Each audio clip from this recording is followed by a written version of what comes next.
Yeah, anyways, I got a little bit drunk last night. I was watching that movie, The Big Sleep, and they're drinking in every scene. Also impossible to follow. People must have been smarter in the 40s and 50s. Anyways, people are saying they don't know you that well. And the same thing with your sister over there, or brother. Is it sister? You're not sure either. Okay. They should go watch the other videos. That's probably a good idea. Nice catching up with you, but I'll have to get back to work now. This video is sponsored by Squarespace. You've seen those nice websites all around the internet? Well, you can make one too. Previous video ended when we were going to start making a second jack shaft for the dyno. Increase the drive ratio. Didn't have more time to spend out here that week. That's a good thing, because I got a better idea. Thank you, Marius DNS, for donating these pieces to the cause. Cart sprockets and chains. Replace the primary belt drive, which is same as this, 2.18 to 1, 7.6 to 1. Get the engine revving before the clutch grabs.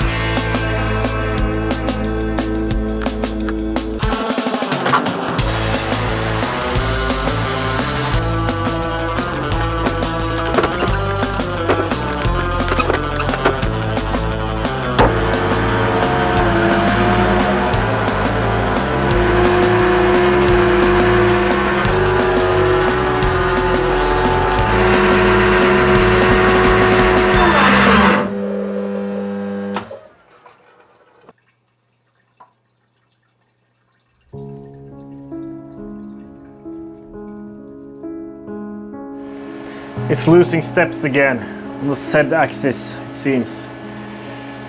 I'm not quite sure why. Maybe because it's been sitting for a while now and the ways were dry. Not sure when the Y axis started shifting, so I'll have to rerun the program and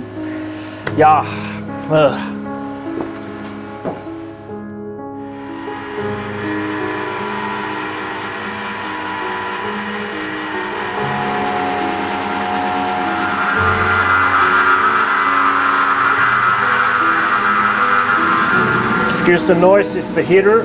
Success so far. I think it was the way it's been sticky with the cold machine and all, and had been run for a while. Let's hope it doesn't give us any more trouble. I'll have to flip it and do the other side. And, crossing fingers. I feel like I had to see turn watch target. Can't trust it. Not after this. It's almost at the point where I could leave it alone.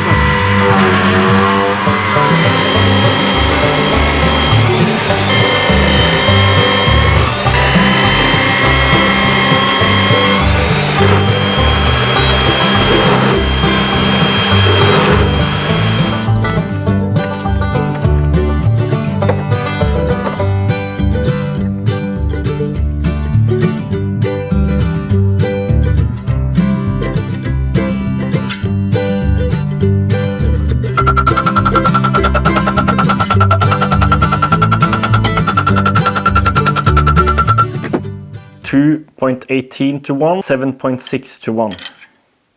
Means this will be spinning about 3 times slower. I'll start with the lowest setting now. Probably wondering how machining of that hub vent went great.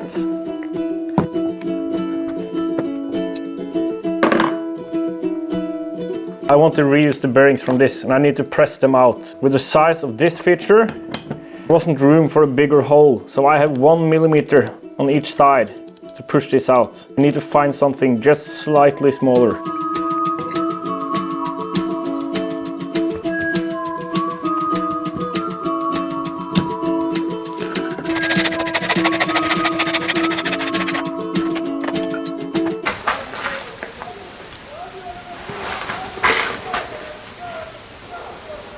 Can you hear it? There's been this racket from the neighbors yesterday and also today. I think there's some people from Poland or something constantly yelling to each other. Not quite sure what's happening over there.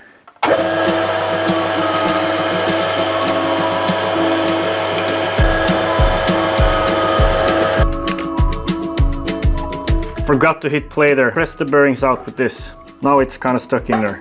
Doesn't matter.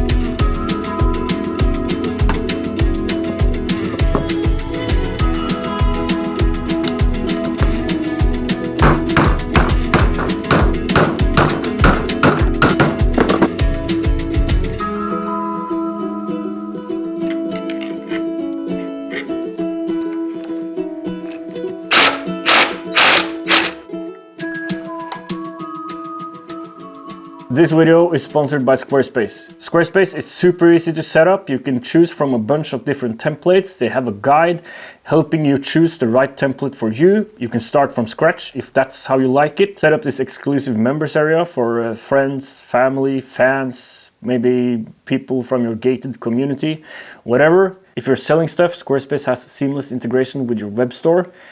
Keep track of orders and inventory and stuff like that. If you're like me and you're doing most things on your phone, you'll be really happy with the seamless integration with mobile, both for editing and for your site. It just automatically adjusts to mobile from a browser. And Squarespace does integrations for all the leading social platforms.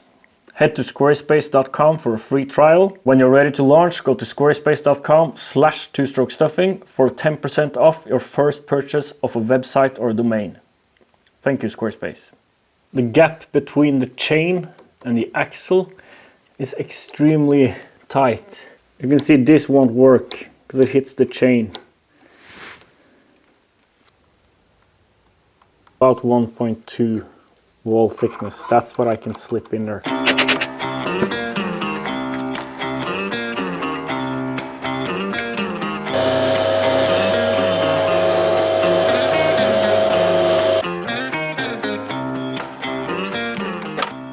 That. Now it doesn't interfere with the chain.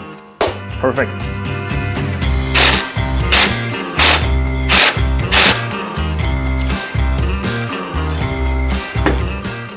The chain is obviously far too short for it in this position.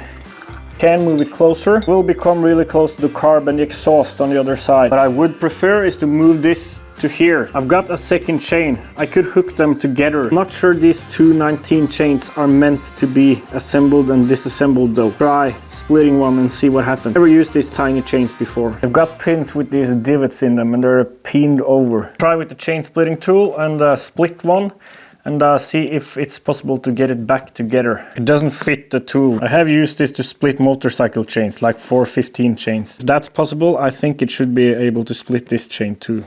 If it's possible to get it back together though, that's a different story. I'm not sure this is such a great idea. The length of this load cell determines what angle the engine is sitting at.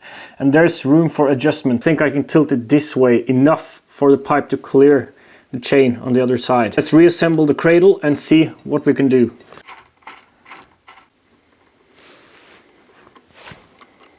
We're almost there with the shorter chain on. There's not much room for movement here and the pipe is hitting the retarder. Could make some modifications to the cradle, make more room and have it angled even more down. Problem is I'll run out of room for the secondary intake here. That secondary intake is important. I don't want to make it curved and it's supposed to be straight. Can't sacrifice the secondary intake for convenience back here. I need a longer chain so I can move the jack shaft up here. We'll have a go at splitting the chain. 219 chain has 3mm pins and my push pin here is 3.08 roughly.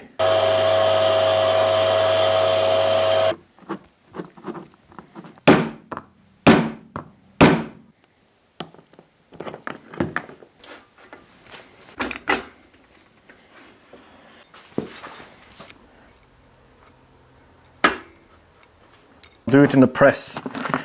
That should work.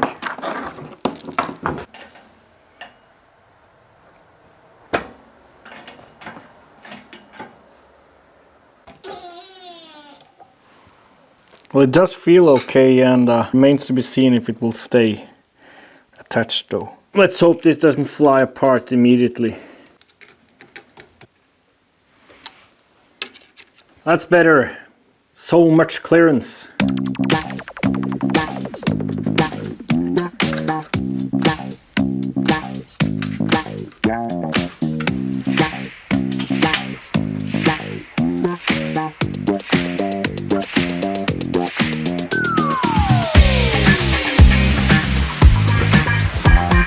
The The day after, it's ready for a first test. Early though, too early for two-stroke revving, some might say. Not me, obviously. I think I'll go and pick up a new lens I've ordered. That's arrived at the post office. Let's see if you can spot the difference. f.95, baby.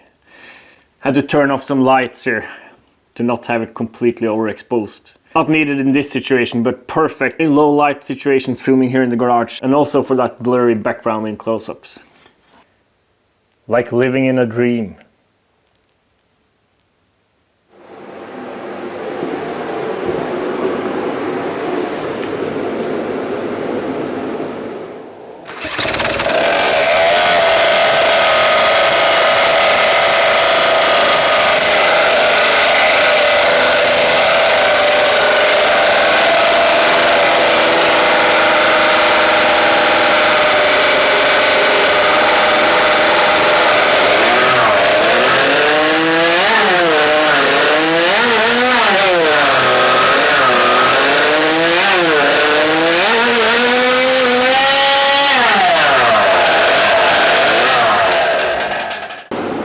Smells just amazing.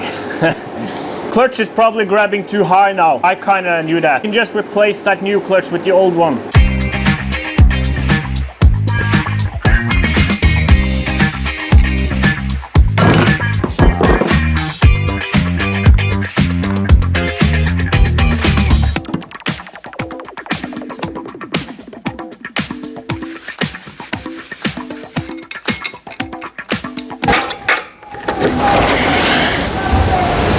Those screaming foreign people again. All day long, every day. I'm wondering what they're doing over there.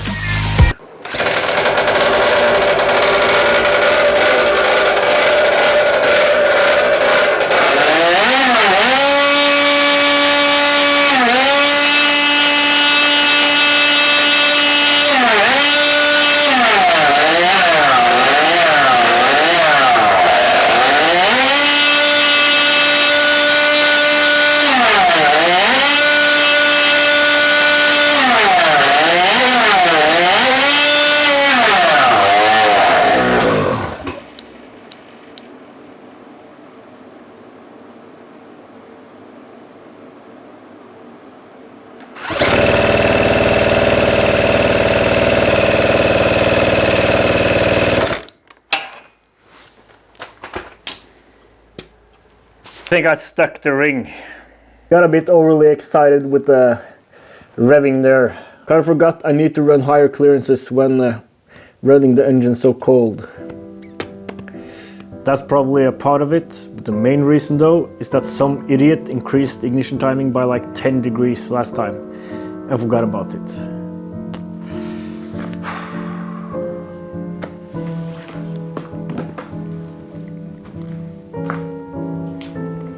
Classic case of not enough ring gap, ring expanding faster than the cylinder, catching in the exhaust port and braking. Cylinder is fine though. Luckily, not a scratch. Thanks to Emot Racing's awesome Nicosil coating. Nothing to do but get a new piston, increase the ring gap and try again. Thanks for watching.